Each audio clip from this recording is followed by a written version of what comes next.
नमस्कार मित्रांनो, झी मराठी वाहिनीने सध्या नवनवीन मालिका प्रेक्षकांच्या भेटीला आणल्या आहेत. काही दिवसांपूर्वीच सनई चौघडे ही मालिका प्रसारित झाली. तसेच दीपज्योती या नवीन येणाऱ्या मालिकेची वेळ सुद्धा जाहीर झाली.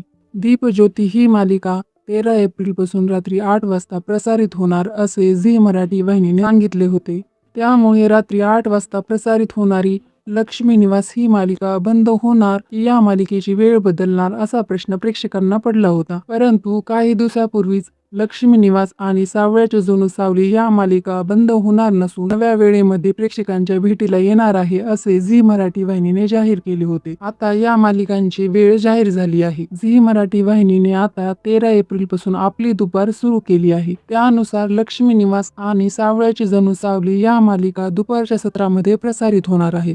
सावळ्याची जणू सावली ही मालिका 13 एप्रिल पासून दुपारी 1 वाजता प्रसारित होणार आहे.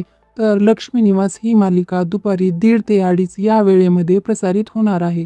तसेच आम्ही सारे खवय्ये हा कार्यक्रम दुपारी 2:30 वाजता प्रसारित होणार आहे. मित्रांनो, तुम्हाला या मालिकेच्या नवीन वेळेबद्दल काय वाटतं? कमेंट्समध्ये नक्की कळवा. आणि अशाच नवीन अपडेटसाठी आपल्या मराठी झोन चॅनलला सबस्क्राईब करायला विसरू नका. धन्यवाद.